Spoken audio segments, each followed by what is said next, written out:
নমস্কাৰ, টাইমিটৰ বিশেষ অনুষ্ঠান জনতাই কি কলৈ স্বাগতম জনাইছোঁ মই ৰঞ্জন হাজৰিকা। আজি চেণ্ট্ৰেল গুৱাহাটীৰ পৰা সাধাৰণ জনতাই কি ক'ব বিচাৰে, চেণ্ট্ৰেল গুৱাহাটীত কোনগৰাকী প্ৰাৰ্থীক নিৰ্বাচন কৰিব সাধাৰণ জনতাই, সেই বিষয়ে কথা পাতিবলৈ চেষ্টা কৰিম। উন্নতি বিচাৰিছোঁ, উন্নতি হওক, বিজেপি চৰকাৰ আহক, উন্নতি হওক। আগতে মই মানুহ হিচাপে প্ৰাৰ্থী হিচাপে দিছিলোঁ, এইবাৰতো প্ৰাৰ্থী হিচাপে দিব লাগিব, পাৰ্টি হিচাপে দিব লাগিব। বিজয় গুপ্তাৰ জয় সকলোৱে বিচাৰিছে আৰু আমিও বিচাৰিছোঁ বিজয় গুপ্তাৰ জয় হওক, ভাৰতীয় জনতা পাৰ্টিৰ জয় হওক, যাতে সকলোৱে সা সুবিধাখিনি পায়। আমি যিখিনি বিচাৰিছোঁ ৰাইজে আমি যিখিনি বিচাৰোঁ সা সুবিধাখিনি সকলো যাতে পাওঁ, সেইখিনিয়ে বিচাৰোঁ। আৰু চেণ্ট্ৰেল গুৱাহাটীতো আমি ক'ব গ'লে বিজেপিকে বিচাৰোঁ। কামবিলাক ভালে কৰিছে, বেয়া কৰা নাই। চেণ্ট্ৰেল গুৱাহাটীত বৰ্তমানতো বিজেপিয়ে আহিব যেন লাগি আছে। আজি বিজয় গুপ্তা পাইছে, ঘৰৰ ওচৰৰ মানুহ আমাৰ পাইছে। আমি এইটোত বেয়া পোৱা নাই। অনা অসমীয়া মানুহে কৈ আছে, অনা অসমীয়া কোনো মানুহ নহয়। অসমত যদি মানুহ বহুত দিনৰ পৰা ইয়াতে অসমীয়া হৈ গ'ল না, চবতে মানে বিজয় গুপ্তাই হাবা, বিজেপি হাবা, বিজয় গুপ্তাই হাবা। গুপ্তা বহুত ভোটত জয় হ'ব, বহুত ভোটত নেকি? বিজেপি জয় হ'ব। বিজেপি জয় হ'ব। কিয় হ'ব? এটা বিশেষ বিধানসভা সমষ্টিত উপস্থিত আছোঁ, যিটো বিধানসভা সমষ্টি বিশেষকৈ চৰ্চালৈ আহিছে। গুৱাহাটীৰ এটা বিধানসভা সমষ্টি, সেইটো হৈছে মধ্য গুৱাহাটী, চেণ্ট্ৰেল গুৱাহাটী বিধানসভা সমষ্টি। চেণ্ট্ৰেল গুৱাহাটী সমষ্টিৰ ৰাইজে কি বিচাৰিছে, এইবাৰ বিজেপি নে বিৰোধীক বিচাৰিছে, সেই বিষয়ে সাধাৰণ জনতাৰ ওচৰলৈ যাম। সাধাৰণ জনতাই আচলতে কি বিচাৰিছে, বিজেপিৰ প্ৰাৰ্থীগৰাকীক বিচাৰিছে নে অজাপৰ প্ৰাৰ্থীগৰাকীক বিচাৰিছে, সেই বিষয়ে জানিবলৈ চেষ্টা কৰিম। চেণ্ট্ৰেল গুৱাহাটীত কি কাক বিচাৰিছে? এতিয়া চাওক, সমষ্টি উন্নয়নৰ কাৰণে এজন ভাল প্ৰাৰ্থীৰ দৰকাৰ। পাৰ্টি নহয়, প্ৰাৰ্থীজনৰহে দৰকাৰ হয়। তেওঁ যেন যিকোনো হ'ব পাৰে, বিজেপিয়ে হওক, কংগ্ৰেছ হওক, যিকোনো দলৰে হ'ব পাৰে। মই এইটো নকওঁ যে বিজেপিৰ জনে ভাল কাম কৰিব। সেই কেণ্ডিডেটজনৰ চিন্তাধাৰা সমাজৰ কামৰ কাৰণে হ'ব লাগিব। নিজৰ পকেটখন ভৰোৱাৰ চিন্তা কৰিলেতো নহ'ব। বৰ্তমানতো যিটো দেখি আছোঁ তেনেকুৱাই হৈ আছে। এতিয়া মই কোনো চৰকাৰৰ পক্ষেও নহয়, মই ৰাজনীতি বস্তুটোত নাই। এতিয়া আমি হৈছোঁ ব্যৱসায় কৰা মানুহ, আমি দোকানী মানুহ, আমাক কাষ্টমাৰ লাগে। দোকানী মানুহে কাক বিচাৰিছে এইবাৰ চেণ্ট্ৰেল গুৱাহাটী? কি আমাৰতো সমস্যাৰ সমাধান হয় নাই? আমাৰতো সমস্যা সদায় সমস্যা। এতিয়া ধৰক এই পেট্ৰলৰ নাটনি, গেছৰ নাটনি। এতিয়া আমাৰ দোকানত নিকিনে, এতিয়া চাউল দালি মানুহে মজুত কৰে, গেছ এতিয়া আমাৰ বহনীয়ে নহয়। এতিয়া আমাৰ বিহুৰ কাপোৰ যে ল'ব, সেইটো মানুহে সেইটোত চিন্তা নাই। এতিয়া গেছ ইন্ধন মানে মানুহৰ ঘৰত চিন্তা হৈছে, ইন্ধনটো মজুত কৰিব লাগে, মোৰ গাড়ীখন কেনেকৈ চলিব পেট্ৰল নহ'লে, এই ধৰণৰ চিন্তা ধাৰণাবিলাক হৈছে। গতিকে এতিয়া যিজন আপুনি যিকোনো আমাৰ ইয়াতে মধ্য গুৱাহাটীত ধৰক বিজেপিৰ পৰা এজন উঠিছে, এতিয়া বিজয় গুপ্তা ডাঙৰীয়া উঠিছে। এতিয়া তেওঁ ৰাইজৰ কাম কৰিব বুলি আমি আশা ৰাখোঁ। গতিকে তেওঁৰ নহয়, যিকোনো এজন কেণ্ডিডেটে ৰাইজৰ কাম কৰক। দাদা, চেণ্ট্ৰেল গুৱাহাটীত চেণ্ট্ৰেল গুৱাহাটীত বৰ্তমানতো বিজেপিয়ে আহিব যেন লাগি আছে, কিন্তু যদিও তাৰমানে যিটো ছিটুৱেশ্যন আছে, মানে আমাৰ লাগে উন্নতি, মানে ৰাস্তা পদূলি চব ভাল হ'ব লাগে। এতিয়া বিজেপি চাই আমি ইমান দিনে দিলোঁৱে যেনিবা, আমাৰ কি হ'ল? আমাৰ একোৱে লাভ নাই। কিন্তু আকৌ চাবলৈ গ'লে বিজেপিয়ে যিখিনি কৰিছে সেইখিনি উন্নতিও দেখা পাই আছোঁ। কিন্তু এতিয়া যিখিনি হৈছে মোৰ ঘৰৰ কাৰণেতো হোৱা নাই, সমাজৰ কাৰণে হৈছে। কিন্তু মোৰ ঘৰৰ কি হৈছে? ঘৰৰ কাৰণে 50 টকা, 1250 টকা বা চাউল দালি তেল সেইবিলাক যি দি আছে, সেইবিলাকেৰে অকল চলি যাব। এনে অসমখনত হিমন্ত বিশ্ব শৰ্মা ডাঙৰীয়া নেতৃত্বত যে বিজেপি চৰকাৰ হৈছে, গোটেই অসমখনত ৰাস্তা ঘাট পদূলি ধুনীয়া হৈছে, গোটেই অলি গলিয়ে ৰাস্তা বনাইছে। কিন্তু উন্নতি হৈছে, নোহোৱা নহয়, ভালেইখিনি কাম কৰিছে। আশা কৰোঁ যে অহা 5 বছৰত হিমন্ত বিশ্ব ছাৰৰ নেতৃত্বত অসমখনত আৰু উন্নতি হওক, সেইটোৱে কামনা কৰোঁ। যিবোৰ নেতৃত্বত আছে, মানুহবোৰ মানে জড়িত আছে, সেইবোৰ মানুহ বস্তুখিনি যদি একেলগতে যদি কামবোৰ যদি কৰি মেলি যায়, আৰু সেইবোৰ বস্তুৱে চব বস্তুত মানে কি মানুহৰ এটা ইণ্টেনশ্যন এটা হৈ গৈছে যে আজি আমাৰ নতুন চৰকাৰ এটা মানে আছে, এটা চৰকাৰ চলাই আছে, আৰু এটা নতুন চৰকাৰ কোন আহিব কোন নহয়, আমাৰ বিধায়ক কোন হ'ব, এই বিধায়কে কাম কৰিবনে নাই, সেইবোৰ বস্তু হ'ল মেইন হ'ল আমাৰ ইণ্টেনশ্যন। আমাৰ ইণ্টেনশ্যনটো কি যে আমাৰ ৰাস্তা ঘাট, যেনেকৈ দাদা এতিয়া চবে ক'লে আমাৰ ৰাস্তা ঘাটৰ কথা। আমাৰ এইটো আমবাৰী তিনিআলিৰ, আমি আমবাৰী তিনিআলিত জন্ম হোৱা ল'ৰা, এতিয়ালৈকে ৰং পথাৰটো চালে নিজৰে বেয়া লাগে। আজি ৰমেন কলিতাই এইটো আমাৰ ইয়াৰ MLA আছিলে, এই 15 বছৰমান তেওঁকে দিলে। 15 বছৰ কি কৰিলে এইখিনি জেগাত? আজি বিজয় গুপ্তা পাইছে, ঘৰৰ ওচৰৰ মানুহ আমাৰ পাইছে। আমি এইটোত বেয়া পোৱা নাই। অনা অসমীয়া মানুহে কৈ আছে, অনা অসমীয়া কোনো মানুহ নহয়। মই বঙালী ল'ৰা হয়, কিন্তু মোৰ জন্মকৰ্ম মোৰ ইয়াতে হৈছে, মোৰ দাদু ইয়াতে মানে 1900 কেতিয়া আছিলে মই নিজে নাজানো। কিন্তু সেইবোৰ বস্তু হ'ল আমি কেনেকৈ মানুহবিলাকৰ লগত আমি যদি ভাল আছোঁ, এতিয়া এজ এ নতুন MLA হৈ পেলাই কিমানখিনি বস্তু আগবঢ়াই পেলাই যাব পাৰে, সেইবোৰ বস্তু আমাৰ চবৰ প্ৰতি মানে কনচাৰ্ণ হয়। মেইন হ'ল আমাৰ যেনেকৈ গেছৰ দাম, যেনে দাদা ক'লে গেছৰ দাম, এইবোৰ দাম আমাৰ চব বস্তুৰ লগত আমি চলি আছোঁ। লকডাউনতে যেনেকৈ আমি নাখাই পেলাই মানে থাকিছোঁ, একবেলা খালে আৰু একবেলা খোৱা নাই, সেইবোৰ বস্তু আমি কৰি গৈছোঁ। তো এতিয়া আমাৰ কোনো ভয় বুলি বস্তু নাই।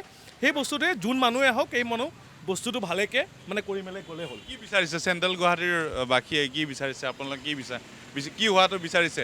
চাওক, উন্নতি হোৱাটো চব বিচাৰে, মেইন হ'ল উন্নতি। কোনগৰাকী প্ৰাৰ্থীক বিচাৰিছে? নাই, বিজেপি পাৰ্টি আহিব লাগে, মইতো বিচাৰোঁ। বিজেপি আহিব লাগে, ৰুলিং পাৰ্টি হয়ে, এতিয়াও হৈ আছে ৰুলিং পাৰ্টি, বিজেপি পাৰ্টি আহিব লাগে। কিন্তু বিজেপি পাৰ্টি আহিলে পাৰ্টিৰ লগত যোনকেইটা মানুহ জড়িত আছে, সেইকেইটা মানুহ মানে কাম কৰিব লাগিব, এইটোৱে হ'ল আমাৰ। কি বিচাৰিছে দাদা? উন্নতি বিচাৰিছোঁ, উন্নতি হওক, বিজেপি চৰকাৰ আহক, উন্নতি হওক, সেইটোৱে কামনা আৰু। চেণ্ট্ৰেল গুৱাহাটীত কোনগৰাকী প্ৰাৰ্থীক জয়ী কৰাব? চেণ্ট্ৰেল গুৱাহাটীত চাওক, এতিয়া চেণ্ট্ৰেল গুৱাহাটীত আপোনাৰ প্ৰাৰ্থীলৈকে বহুত মানুহবিলাকে কৈছে অনা অসমীয়াৰ অনা অসমীয়া মানে অনা অসমীয়াটো নহয়, কিন্তু প্ৰাৰ্থীটো চাইহে আমি বিজেপি চৰকাৰ আহিলে বেছি ভাল পাওঁ। উন্নতি হওক আৰু বস্তুৰ দামবিলাক কমাওক, সেইবিলাকে আমাৰ কামনা। কি বিচাৰিছে? নিৰ্বাচন কাক বিচাৰিছে এইবাৰ? নিৰ্বাচন ব্যক্তি হিচাপে আমি এতিয়া আগতে মই মানুহ হিচাপে প্ৰাৰ্থী হিচাপে দিছিলোঁ, এইবাৰতো প্ৰাৰ্থী হিচাপে দিব লাগিব, এইবাৰ পাৰ্টি হিচাপে দিব লাগিব। পাৰ্টি হিচাপে দিব? কোন পাৰ্টিক দিব? মই ব্যক্তিগত নকওঁ, কাৰণ আজিকালি ফ্লাক্স আপুনি কৈ পেলাই নিদিয়ে। মোৰ ভোটটো নিজৰ অধিকাৰ কোৱা উচিত নহয়। নাই নাই, কাৰ চৰকাৰ সেইটোও উচিত নহয়। চৰকাৰ যোনে মেজৰিটি বা সিয়ে হ'ব। আপুনি বিচৰা নাই? মই মেজৰিটি কোনে হ'ব গ'লে মই ব্যাখ্যাটো দিলে, কাক বিচাৰিছে আপোনাৰ মতে? মই ব্যাখ্যাটো দিলে ভুলো হ'ব পাৰে, গতিকে মই সেইটো বিষয়ে মই ৰিজাৰ্ভ ৰাখিছোঁ। কাৰণ কিছুমান চৰকাৰৰ মানুহ ভাল আছে, প্ৰাৰ্থী ভাল আছে, পাৰ্টিটো বেয়া। কিছুমানৰ পাৰ্টি ভাল আছে, প্ৰাৰ্থীটো বেয়া, গতিকে সেইবিলাক মই ব্যাখ্যা কৰিব নোৱাৰোঁ। আপোনাৰ সমষ্টিত কোনটো পাৰ্টি ভাল? মই ব্যক্তিগত হৈছে আগৰ আমাৰ ৰমেন কলিতা আছিল, সেইটো টিকেটে নাপালে, গতিকে সি যোৱাটো মই বেয়া পোৱা নাই, সি আচলতে ঠিক নাছিল, কাম কৰা নাই। তেওঁ কাম কৰা নাই। আমাৰ এৰিয়াত অলপ কাম কৰিলে নহয়, বৃহত্তৰ স্বাৰ্থত চাব লাগিবতো। আমাৰ যিহেতু ষ্টেট লেভেলৰ কথাটো সুধিছে, গতিকে তেওঁৰ অঞ্চল সমষ্টিয় লেভেলত কথাটো হ'ব লাগিব। মোৰ দুটা ৰাস্তা, এটা 14টা ৰাস্তা আছে, মাত্ৰ দুটা দি পেলাই এইটো সম্ভৱপৰ নহয়। 14টা যদি 10টা কৰে তেতিয়া সম্ভৱপৰ হয়, 14টা দুটা কৰি বাকী 12টা নকৰি সম্ভৱপৰ নহয়। এতিয়া এইবাৰ যিহেতু নিৰ্বাচন খেলিছে, কোনগৰাকী পাৰ্টি ভাল লাগিছে আপোনাৰ? মই আছিলে ইলেকশ্যনৰ নামত মই একদম নিউট্ৰেল, মই কোনো পাৰ্টি আছে, মই টিভিয়ে মই কমকৈ খুলিছোঁ। চেণ্ট্ৰেল গুৱাহাটীতো আমি ক'ব গ'লে বিজেপিকে বিচাৰোঁ। কামবিলাক ভালে কৰিছে, বেয়া কৰা নাই। আগত যিটো চৰকাৰ আছে এইবিলাক কৰিছে, কিন্তু পাৰ্চনেল কাৰণে বেছি কৰিছে, পাব্লিকৰ কাৰণে কমি কৰিছে। এইবাৰতো চবৰ কাৰণে কৰি আছে, দুখীয়াবিলাকৰ চাউল দি আছে, খাৱা বস্তু দিছে, ঘৰ বনাবৰ কাৰণে দিছে, ঠিকে আছে, ঠিকে চলি আছে। ভাৰত দেশৰ নামতো বাহিৰত ভালে মানুহবিলাক এতিয়া গম পায় যে হা ঠিক আছে, ইণ্ডিয়া এটা জগা আছে। আগতে ইণ্ডিয়া ক'লে মানুহবিলাক বেয়া ভাৱত চাই আছিল, এতিয়া তেনেকুৱা নহয়। এইবিলাকে আৰু কি ভালে আছে, চলিব লাগে, চলিলে হ'ল। জিতা চান্সটো মোৰ মতে বিজেপিয়ে জিতিব। বেলেগ পাৰ্টিটো যিটো মানে কামবিলাক কৰিছেই, প্ৰগ্ৰেছো কৰিছে। চেণ্ট্ৰেল গুৱাহাটী কাম হৈছে, কাম হৈ আছে আৰু হ'ব। এফালে কালাপাৰাটো অভাৰব্ৰিজ বনাই দিছে, এফালে চুইচ গেটত বনাইছে, নৰ্থ গুৱাহাটীটো ইমান ডাঙৰ ব্ৰিজ এটা বনাইছে, ৰেলৱে এক্টিভিটিটো ভালে কৰিছে। এতিয়া আগতে ট্ৰেইনটো আছিল দুইটা তিনিটা, এতিয়া ট্ৰেইনৰ আনগিনিত হৈ গৈছে। বিজেপি মানে ইণ্ডিয়ানে হয় না, মানুহটো ইণ্ডিয়ানে হয় না, আন অসমীয়া ক'লে কি হ'ব? অসমত যদি মানুহ বহুত দিনৰ পৰা ইয়াতে অসমীয়া হৈ গ'ল না, অসমীয়া মানুহ ক'লে কি হ'ব? চবেই একেলগত মিলি চলিলেই হ'ব। অসমীয়া, বিহাৰী, বাঙালী, আছামিজ এইবিলাক কৰিলেতো নহ'ব না। ভাৰত দেশটো এটাই, আমি চব ইণ্ডিয়ানে মানুহ না। বাহিৰৰ মানুহ যিটো আছে, বাংলাদেশী যিটো আছে, তাৰ বিনিময়তো কিবা ক'ব পাৰিলে ভালে আছিল, তেনেকুৱাতো নহয়। বাংলাদেশী আহি ইয়াতে যদি উৎপাত মচায়, এইটো আমাৰ কাৰণে বেয়া হয়। এইটো কাৰণে বিজেপি আমি বিচাৰোঁ। মোটামুটি এইটো বাহিৰৰ বিদেশীবিলাকৰতো এইটো অতিক্ৰমটো কৰিব নিদিয়ে না। চোৱা, কথা হ'ল কি, অসমীয়া কথা ক'লে যদি ইয়াতে মহাৰাষ্ট্ৰৰ মানুহ কোনোবা আহি যায়, সি ইমান পুটুককৈ শিকিব নেকি? টাইমটো লাগিবই না। ইমান শুদ্ধ অসমীয়া ক'ব নোৱাৰে, কিন্তু অসমীয়াটো কয়, টাইম দিব লাগিব, টাইম ইংগেত হৈ যাব। আশা কৰিছোঁ মানে হ'বই। আৰু বেলেগৰতো তেনেকুৱা নাই না, বেলেগ পাৰ্টি একোটো নাই, এইটো কাৰণে হ'ব। পাৰ্টি চব ঠিকে আছে, কিন্তু কথা হ'ল কি যিটো প্ৰগ্ৰেছ কৰিব তাৰ কাৰণে আমি এটা চেষ্টা কৰিম যে হা আহক। এইটোৱে কথা আৰু আচলতে এতিয়া যিটো এটা উৎসৱমুখৰ পৰিৱেশ এটা সৃষ্টি হৈছে চেণ্ট্ৰেল গুৱাহাটীত, আচলতে সকলো ৰাইজেই আমি যিটো দেখিছোঁ সৰ্বস্তৰৰ ৰাইজে আমাৰ পদুম ফুলৰ চিহ্নটো বিচাৰি আছিল। ইমান দিন ধৰি তেওঁলোকে সকলোৱে আপত্তি কৰি আছিল যে পদুম ফুলৰ চিহ্ন আমাৰ চেণ্ট্ৰেল গুৱাহাটীত লাগে, আৰু এইবাৰ যিহেতু ভাৰতীয় জনতা পাৰ্টীয়ে পদুম ফুলৰ চিহ্নটো আগবঢ়াইছে, গতিকে সকলোৱে একমত হৈ এইবাৰ মিত্ৰজোঁটৰ যিজন প্ৰস্তাৱিত প্ৰাৰ্থী বিজয় গুপ্তাক তেওঁলোকে মনোনীত কৰিছে। গতিকে বিজয় গুপ্তাৰ জয় সকলোৱে বিচাৰিছে, আৰু আমিও বিচাৰিছোঁ বিজয় গুপ্তাৰ জয় হওক, ভাৰতীয় জনতা পাৰ্টীৰ জয় হওক। আৰু ভাৰতীয় জনতা পাৰ্টীৰ যিটো নীতি আদৰ্শ সকলোৱে জানে, ভাৰতীয় জনতা পাৰ্টীৰ নীতি আদৰ্শ বিগত 10 বছৰ ভাৰতীয় জনতা পাৰ্টীয়ে যিটো তেওঁলোকে কাৰ্যভাৰ ল'লে, শিক্ষা স্বাস্থ্য প্ৰতিটো দিশতে, শিক্ষা স্বাস্থ্য নিয়োগ, আৰু তাক বাহিৰেও যিখিনি আমাৰ মঠ মন্দিৰ আছে, হিন্দু সভ্যতা সংস্কৃতিৰ ওপৰত ভাৰতীয় জনতা পাৰ্টীয়ে যিমানখিনি গুৰুত্ব প্ৰদান কৰিছে তাক লৈ সকলোৱে গৌৰৱ অনুভৱ কৰিছে। গতিকে আমাৰ এই সমষ্টিত আমি আশা ৰাখিছোঁ যে বিজয় গুপ্তাই বিপুল ভোটত জয়যুক্ত হ'ব, আৰু তেখেতে মানুহে কৈ আছে যে তেখেত বহিৰাগত, তেখেতে অসমীয়া ভাষা ক'ব নোৱাৰে, এইবিলাক ইছ্যু বৰ্তমানে কোনো প্ৰভাৱ পেলাব নোৱাৰে বুলি মই ভাবোঁ। কাৰণ আমি যদি বিৰোধী যিজন প্ৰাৰ্থী তেওঁলোকে থিয় কৰাইছে এগৰাকী, তেওঁলোকেও আমি শুভেচ্ছা জনাইছোঁ, কিন্তু যিগৰাকী প্ৰাৰ্থী আছে তেওঁ উচ্চ শিক্ষিত বুলি যিটো ইছ্যু আনিছে, কিন্তু উচ্চ শিক্ষিত হ'লে কি হ'ব, তেওঁতো লণ্ডনত গৈয়ে পঢ়ি আহিছে, তেওঁতো বিদেশতে আছিল। গতিকে এওঁতো আজি 1925 পৰা অৰ্থাৎ 35 বছৰমান হ'ব তেখেতে বিজয় গুপ্তাই সামাজিকভাৱে বিভিন্ন দায়বদ্ধ হৈ কাম কৰি আহিছে। গতিকে আমি এটা সাধাৰণ কথাত এটা আৱেগ সৃষ্টি কৰি আমি আহি থকা 5 বছৰ আমি কিয় ভুল কৰিম? গতিকে ভুল কোনেও নকৰে। গতিকে সকলোৱে ভাবিছে যে আমাৰ বিজয় গুপ্তাক যিহেতু মিত্ৰজোঁটৰ প্ৰস্তাৱিত প্ৰাৰ্থী, বিজয় গুপ্তাকেই তেওঁলোকে ভোট দিব, আৰু ভাষাক লৈ কোনো ধৰণৰ ইছ্যু আহিব বুলি মই নাভাবোঁ। গতিকে আমাৰ বিৰোধীৰ যিজন বিৰোধী সেনাপতি আমাৰ তেখেতেতো মতা মাছ মাইকী মাছ, তেখেতেতো ৰৈ বিনালেই মানে তেখেতে শব্দই উচ্চাৰণ কৰিব নোৱাৰে, সেইবোৰ কি হ'ব? গতিকে ইছ্যু এইবোৰক লৈ নহয়, ইছ্যু হ'ব লাগিব কামক লৈ, উন্নয়নক লৈ। আমি উন্নয়নটো বিচাৰোঁ, আৰু সেইবোৰ ইছ্যুৱে কোনো ধৰণৰ প্ৰভাৱ পেলাব নোৱাৰে বুলি ভাবোঁ। আমি ফটাশিল আমবাৰীত উপস্থিত আছোঁ, আৰু সাধাৰণ ৰাইজৰ পৰা যিহেতু মতামত ল'ম বুলি আমি দেখুৱাবলৈ চেষ্টা কৰিম। যিহেতু চেণ্ট্ৰেল গুৱাহাটীৰ আপুনি হয়, চেণ্ট্ৰেল গুৱাহাটীত উপস্থিত হৈছোঁ, চেণ্ট্ৰেল গুৱাহাটীৰ ৰাইজে আপুনি কি বিচাৰিছে এইবাৰ, বিজয় গুপ্তা নে কুংকি চৌধুৰী, বিজেপি নে অজাপ? নাই, আমি বিজয় গুপ্তাই বিচাৰিছোঁ, বিজেপিয়ে বিচাৰিছোঁ, আৰু বিজয় গুপ্তা আহিব লাগে। সিহঁতে পুৰণা মানুহবিলাক বহুত মানুহ কৈ আছে খিলঞ্জীয়া নাই, অসমীয়া নাই, কিন্তু যেতিয়া পুৰণা দিনত 1925 সিহঁতৰ দেউতা তাৰ ককাই ইয়াতে আহিছে, বহুত পুৰণা মানুহ, আৰু বিজয় গুপ্তাই আহিব। আমাৰ চেণ্ট্ৰেল গুৱাহাটী বহুত, আমিতো লোকেল সিহঁতে ইয়াতে হয় ঘূৰি থাকোঁ, চবতে মানে বিজয় গুপ্তাই হাবা, বিজেপি হাবা, বিজয় গুপ্তাই হাবা। বিজেপিক বিচাৰিছোঁ, জয় অসম, জয় বিজেপি। বিচৰা নাই কিয়? বিৰোধী কেনেকৈ বিচাৰিম দাদা? তাতে কোনে আছে? কংগ্ৰেছ কি কৰিব? না অসমতে কিবা কৰিব পাৰিব, না দিল্লীতে কিবা কৰিব পাৰিব। আমাৰ যে অপেক্ষা আছে আমাৰ বিজেপিৰ লগতে আছে, আৰু বিজেপি আহিব। বিজেপি কাম কৰিছে না, আমি য'তে গুৱাহাটী ঘূৰি থাকোঁ, য'তে আপুনি যাওক, তাত য'তে কনষ্ট্ৰাকশ্যন কাম চলি আছে, ব্ৰিজ বনি আছে, ৰাস্তা বনি আছে, কি নাই, ড্ৰেইন হৈ গ'ল, চব বস্তু হৈ গ'ল। কংগ্ৰেছ সময় চাইছোঁ, এতিয়া বিজেপি সময় চাই আছোঁ।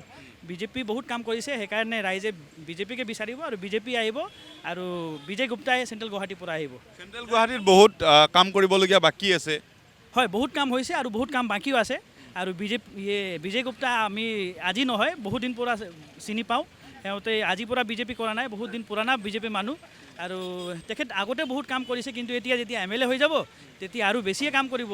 আৰু আমাৰ এক্সপেক্টেশ্যন বহুত আছে বিজয় গুপ্তাৰ পৰা আৰু বিজেপিৰ পৰা, আৰু তেখেত কৰিব কাম। চৰকাৰ কি বিজেপিৰ প্ৰাৰ্থী এগৰাকী আছে, আৰু অজাপৰ প্ৰাৰ্থী এগৰাকী আছে, বিজয় গুপ্তা আৰু কুংকি চৌধুৰী। কাক বিচাৰিছে আপোনালোকে পোনপটীয়াভাৱে? এতিয়া বিজেপিয়ে যাব, ইয়াতে তাৰমানে বিজেপিয়ে যাব, বিজেপিয়ে যাব নেকি? বিজয় গুপ্তা কিয় বিচাৰিছে? বিজেপিক কিয় বিচাৰিছে? বিজেপিক বিচৰাৰ উদ্দেশ্য হ'ল কি, আগতো আছে, সিহঁতে কাম কৰিছে বহুত, ৰাস্তা ঘাটৰ পৰা, ল'ৰা ছোৱালীবিলাকৰ ক্ষেত্ৰৰ পৰা, সেইকাৰণে আমি সেইটোৱে বিচাৰোঁ। বিজেপিকে বিচাৰিছে? এইবাৰ নিৰ্বাচনত কাক বিচাৰিছে? চাওঁ দিয়াচোন, মানুহটো এতিয়া বদলি গৈছে, এতিয়া নিজৰ মনেৰে যাক ভাল পাওঁ তাকে দিম। কাক ভাল পায় আপুনি মনেৰে? আমিতো আজি AGPৰ মানুহ হয়, এতিয়া চাওঁ কি কৰোঁ, কিবা এটা ব্যৱস্থা কৰিব লাগিব। কোনগৰাকী প্ৰাৰ্থীক ভাল লাগিছে? প্ৰাৰ্থী হিচাপে এবাৰ ভোট দিয়া হ'ব নে দল হিচাপে ভোট দিয়া হ'ব? এতিয়া তোমাৰ কি ক'ম, এতিয়া নিজৰ চিলেকশ্যন এবাৰ কৰিম আৰু চিলেকশ্যন এতিয়ালৈকে কৰা নাই নেকি? কৰা নাই আগতে কাক ভাল পাইছিলে আপুনি? বিজেপি কোন চৰকাৰ অহাটো বিচাৰে আৰু কোন দলৰ পৰা অহাটো বিচাৰিছে চেণ্ট্ৰেল গুৱাহাটীত?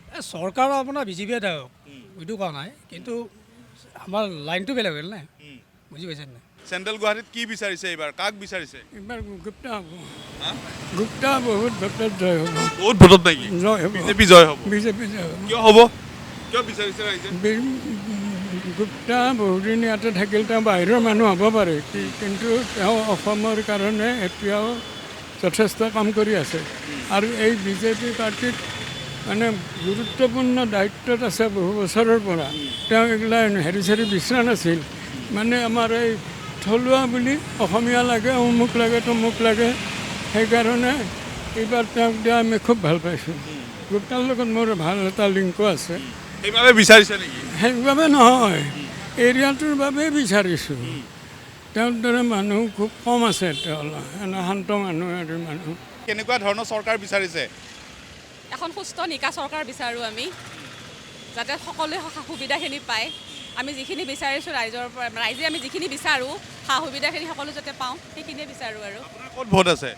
মোৰ ইয়াত 20 নম্বৰ ৱাৰ্ডৰ হয়। চেণ্ট্ৰেল গুৱাহাটী। অঁ, চেণ্ট্ৰেল গুৱাহাটীত কি বিচাৰিছে এইবাৰ? বস্তুৰ দাম বহুত বাঢ়ি গৈছে, সেইখিনি বস্তু অলপ কম, মানে যাতে আমি সৰ্বসাধাৰণ ৰাইজে ভালদৰে চলিব পাৰোঁ।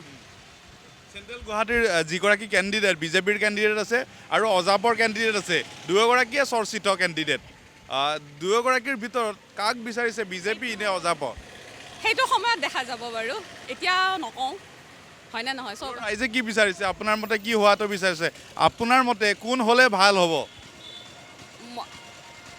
মইতো ক'লোৱে, এটা সুস্থ নিকা আমি চৰকাৰ এখন বিচাৰোঁ, সৰ্বসাধাৰণ ৰাইজে যিখিনি মানে সুলভ মূল্যত বস্তুখিনি পায়,